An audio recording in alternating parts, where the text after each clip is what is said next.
Welcome viewers. We are here at the Asian Confluence Center, Shillong, where a new center for Bay of Bengal studies has been established today. The center will enrich policy dialogue and policy initiatives regarding one of the most important strategic landscape in the world, that is Bay of Bengal.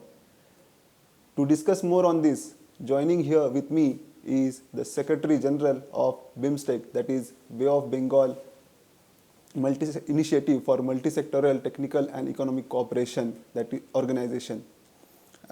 His Excellency INDRA Pandey sir. He is a career diplomat belonging to 1990 batch of Indian Foreign Service. He has served as India's permanent representative at the United Nations and many other international organizations at Geneva. During his 33-year-long tenure, he has been an ambassador of India to the Sultanate of Oman. Before his stint at Muscat, he has been a deputy ambassador of India to France and Consul General of India at Guangzhou, China.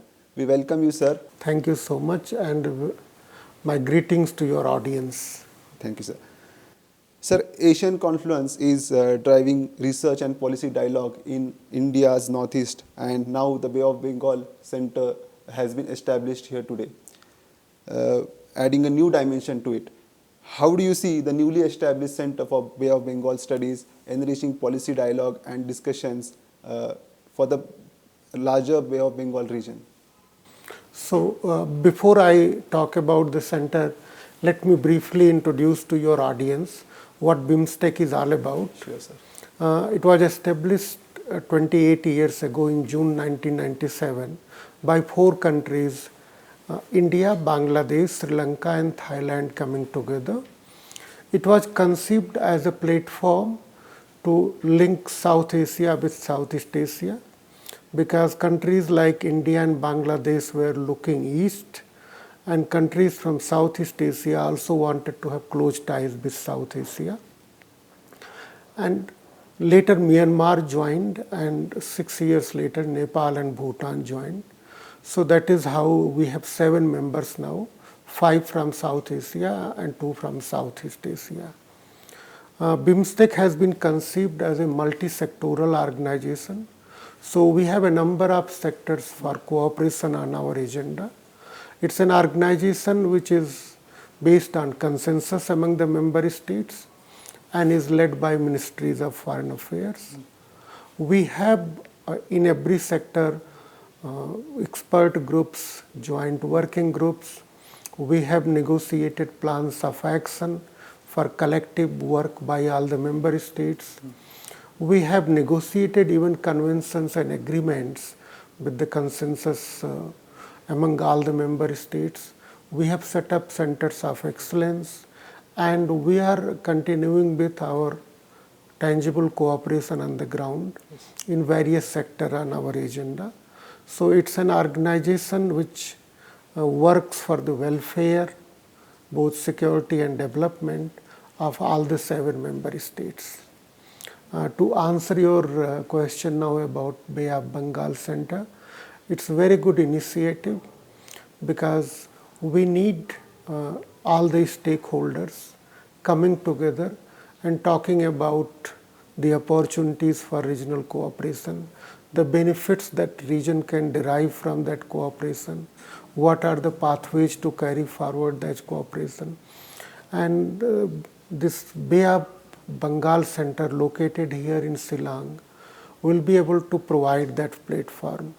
More importantly, it will be able to bring scholars, academics, government representatives, private sector from our very important northeastern region and eastern India on this platform to be able to analyze and then delineate what are the interests and priorities of the northeastern states, and how that then can be factored into whatever BIMSTEC is trying to do.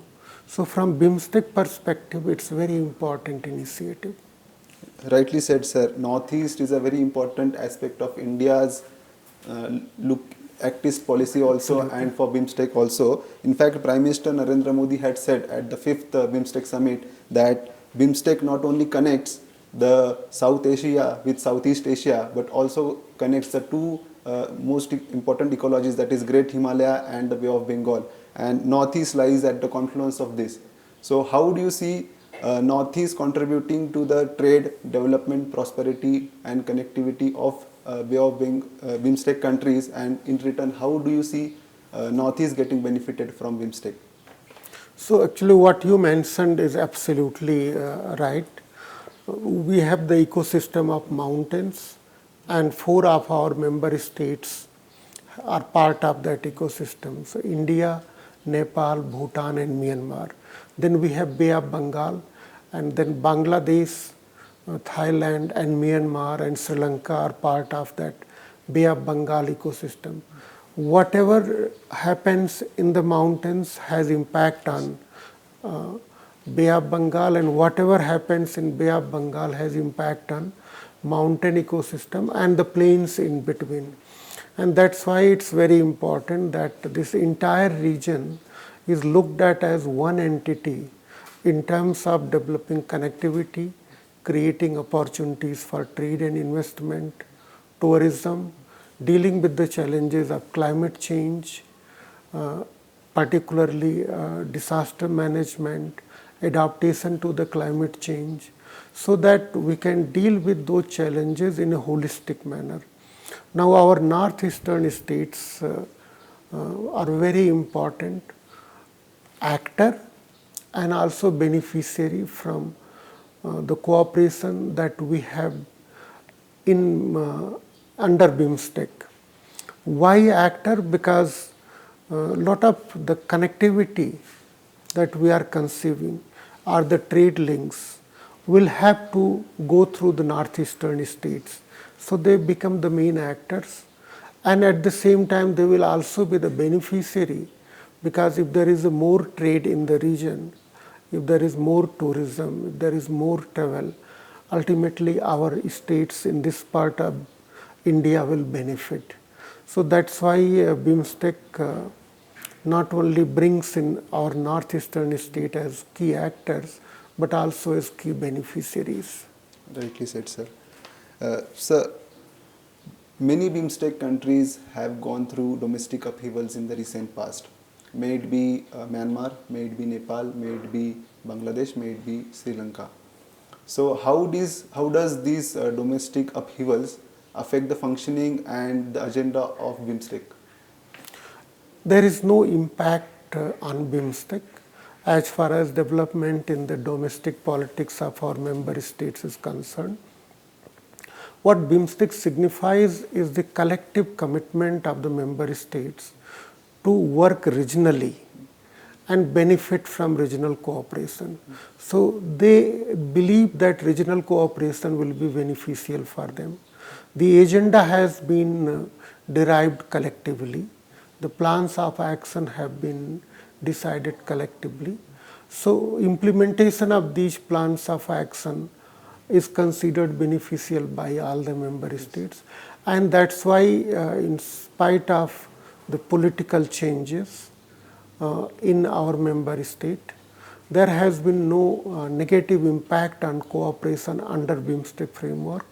All our meetings have been taking place on a regular basis. All our other activities aimed at capacity building, knowledge sharing have also been taking place as usual. So we are in that sweet spot where as an organization we continue to function on the ground and engage in tangible cooperation irrespective of political changes in our member states. Rightly said, sir. The sweet spot, because diplomacy enables a sweet spot and to progress forward. Sir, BIMSTEC countries agreed for a free trade agreement in 2004, and a lot of negotiations have been happening since then. Is there any, can we expect any FTA deal among the BIMSTEC countries in the near future finalizing, especially when the SAARC free trade agreement has not taken off as expected? So there is a commitment on part of all our member states to push forward with the negotiations. There are 6 working groups negotiating separately this in trade, in services, in investments, dedicated to customs cooperation, trade facilitation, and rules of origin and dispute settlement. We have made progress in these areas, not at the same level. In some negotiations, we are very close to reach the closure. In other negotiations, we need to give more attention to them. So we are hopeful that we'll be able to make progress, and there is no requirement for us to conclude all the 6 tracks together. We can conclude separately these constituent agreements depending on the progress that we make. However, the key goal is to have more intra-BIMSTEC trade, and establishing more business-to-business linkages is another way to realize that goal. And that's why in recent years there has been focus on reviving business-to-business linkages. So in 2023 in Kolkata, there was a BIMSTEC Business Conclave which was hosted by Indian Chamber of Commerce. In 2024, there was a BIMSTEC Business Summit hosted by CII in New Delhi. And Honorable Prime Minister in his address at the BIMSTEC Summit made a commitment that these BIMSTEC Business Summit will be held regularly. So our focus is also on enhancing intra-BIMSTEC trade and investment through these business-to-business dialogues. There is also a proposal to set up a BIMSTEC business chamber, which will bring the business communities together, provide a platform for a dialogue among them, and then that will lead to more trade and investment. So we are working towards that goal. Okay, sir. This BIMSTEC business chamber will definitely help across the businesses across the country and across the Northeast also. So moving forward, the question I want to ask is, can BIMSTEC emerge for India an alternative for SAARC, especially because BIMSTEC has an advantage of connectivity to Indo-Pacific and also connectivity to Southeast Asian countries through Bay of Bengal and absence of a problematic member. So let's look at the BIMSTEC as an organization in its own context and not in context of any other organization. When it was conceived in 1997, it was conceived as an organization that will bring the 2 regions of Asia together, and that's the role it has taken forward by engaging in cooperation on a number of sectors on its agenda, by establishing institutions which can take forward that cooperation, by negotiating agreements and conventions. When we look at Indo-Pacific, we are talking about a vast region. Then when we look at different geographical parts of Indo-Pacific, then we find that Bay of Bengal is almost at the center of Indo-Pacific. And as you mentioned at the beginning, it's a very strategically important region for India and for the member states around Bay of Bengal. BIMSTEC signifies that there is a convergence in the interest of India and other 6 member states when it comes to enhancing security or taking forward the agenda of sustainable and resilient development. So BIMSTEC has a very important role to play because it's like a confluence of India's Act East policy, India's neighborhood first policy, India's approach to Indo-Pacific as signified in Sagar, and recently Honorable Prime Minister coined Mahasagar concept. So it's a confluence of all the 3 strands of India's foreign policy, and that is why from India's perspective it's a very important organization. But all our other members equally attach a very high importance to BIMSTEC. At the 6th summit, all 7 member states of BIMSTEC were represented at the Prime Minister's level, which showed that they attach a lot of importance to this organization.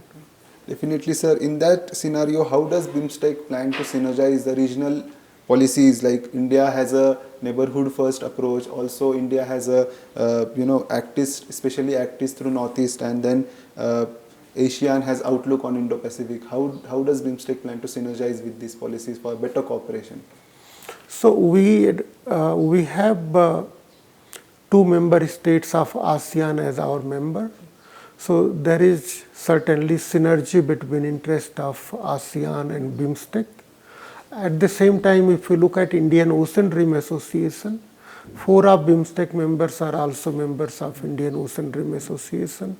So BIMSTEC has entered into a memorandum of understanding with Indian Ocean Rim Association, and we have started exploring opportunities for cooperation with ASEAN too. So if we work together, then we can collectively contribute to India's agenda, not only Act East agenda, but also its broader Indo-Pacific agenda, where India's larger interest in the entire Indo-Pacific region will be served through focus on Bay of Bengal region. Sure, sir. And sir, BIMSTEC has increasingly discussed cooperation in the field of counterterrorism, then transnational crimes, then maritime security. So can you shed more light on the initiatives taken by BIMSTEC in these fields? So given the importance of cooperation in those aspects of security which are regional in nature, for example, counterterrorism, transnational crimes, drug trafficking, human trafficking, BIMSTEC has focused in its deliberations on those 4 core areas. And under the Joint Working Group on Counterterrorism, Drug Trafficking, and Transnational Crime, there are 5 subgroups which look at different aspects of this. We have been able to conclude a convention on counterterrorism, transnational crime, and drug trafficking, which is already in force.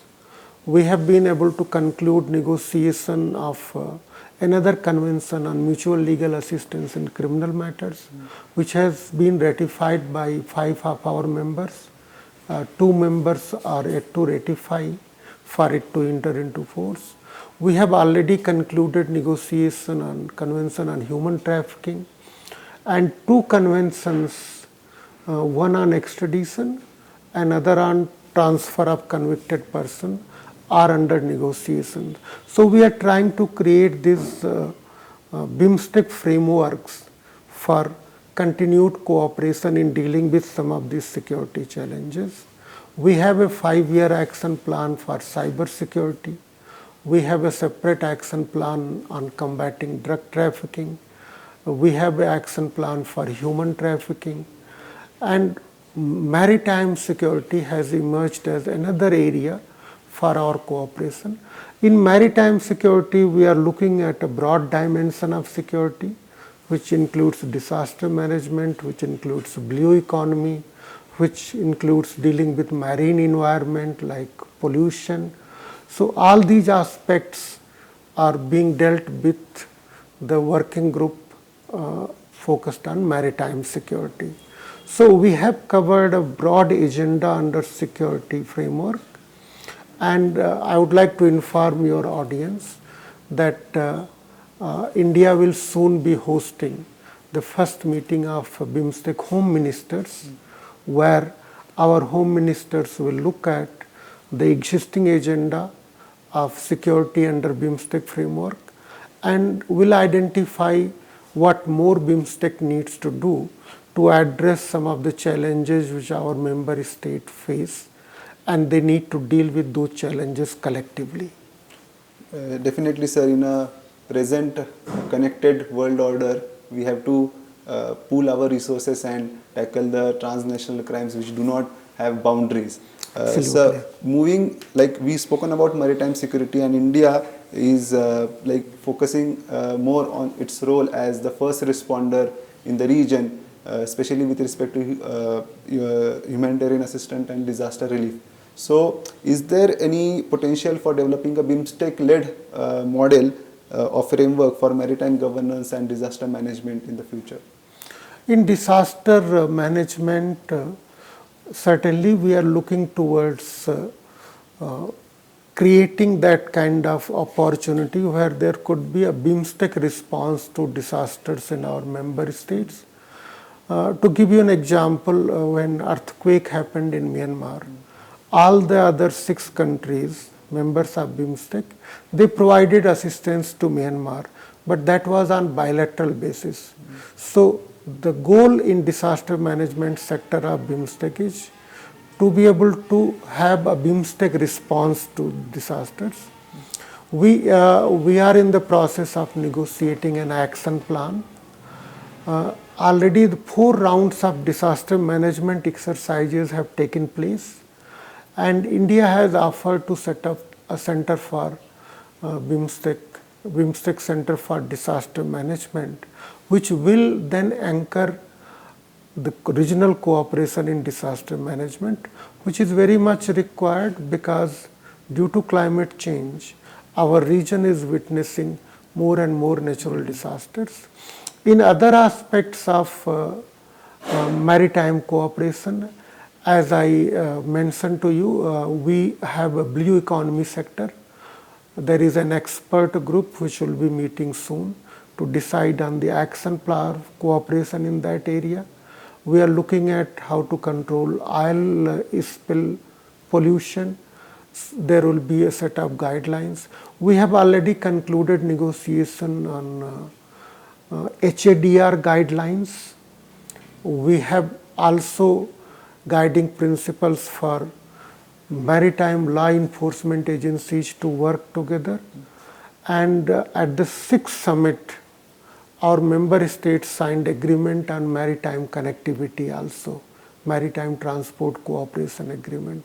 So we are looking at maritime space as a very important space for cooperation, and we are looking at all the dimensions of maritime cooperation under BIMSTEC.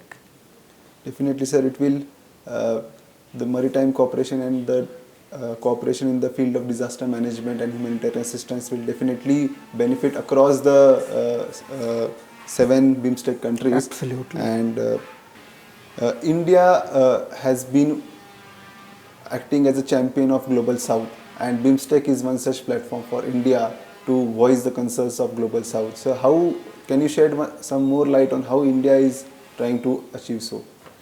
So when we speak about Global South, we are talking about a group of countries which are like India, developing countries. And there are opportunities for these countries to work together as symbolizing South-South cooperation. And BIMSTEC actually very emblematic of that effort of India to work together with other developing countries. So if we look at membership of BIMSTEC, it's India and 6 other developing countries in its neighborhood. So BIMSTEC actually optimizes India's approach to Global South to promote South-South cooperation. And India has been doing so for decades. And India has been assisting other developing countries in whether it's infrastructure project, whether it's capacity building, training, creating opportunities for them to develop more. And BIMSTEC also symbolizes that. BIMSTEC assumes a very high importance only because BIMSTEC brings together with India its 6 other neighbors. If we look at other platforms, India's neighborhood is not so well represented in those platforms, and that's why it has been natural for India to attach a very high importance to BIMSTEC as part of its overall Global South agenda of promoting South-South cooperation, of promoting cooperation among the developing countries. So India's leadership of Global South is through cooperation that it has extended to other countries. And it is accepted by other countries as a natural partner in their developmental journey. Definitely, sir. India is a natural partner and as a beckoning light of stability and development and democracy to many other countries in the region. So, before I finish, the last question to you is: what are the biggest challenges and opportunities do you foresee for BIMSTEC in the coming decade? I think the challenge, like any other intergovernmental organization, is to how to translate the vision and decisions of our leaders, our foreign ministers, into tangible cooperation on the ground. How to work together with different parts of the governments of our member states on different aspects of our agenda to be able to make tangible progress in those areas. And that is where the Secretariat is focused, to work very closely with the ministries of foreign affairs of our member states and other parts of our member states' governments, so that we can make and continue to make tangible progress on the ground. So for the Secretariat, the mantra is implementation, implementation, implementation, because we already have a vast agenda. We have mechanisms in place, we have institutions in place. So we need to make progress in implementation of those decisions. Rightly said, sir. Implementation is the core of any policy. Without implementation, a policy cannot be as effective as it has been designed. Sir, we discussed on many aspects of BIMSTEC and India and Bay of Bengal region. We discussed how BIMSTEC is important for all the neighboring countries of India, how maritime security and cooperation in transnational crime will be beneficial for entire geography of Bay of Bengal region. And we also discussed about the future agendas of BIMSTEC, that is a meeting of all the home ministers to discuss more and give a guidance on the further geopolitical and security agendas. Also, we discussed more about that BIMSTEC is planning to establish a BIMSTEC Chamber of Business, which will also further the agenda of free trade agreement and closer cooperation among all its members. Thank you, sir. Thank you, Your Excellency, for having this engaging and insightful discussion on BIMSTEC and Bay of Bengal region. Thank you for joining us on DD India and DD Meghalaya. Thank you so much for giving this opportunity. I thank Doordarshan for giving opportunity to BIMSTEC Secretariat to speak more about BIMSTEC and to highlight India's role in taking forward regional cooperation under BIMSTEC. Thank you.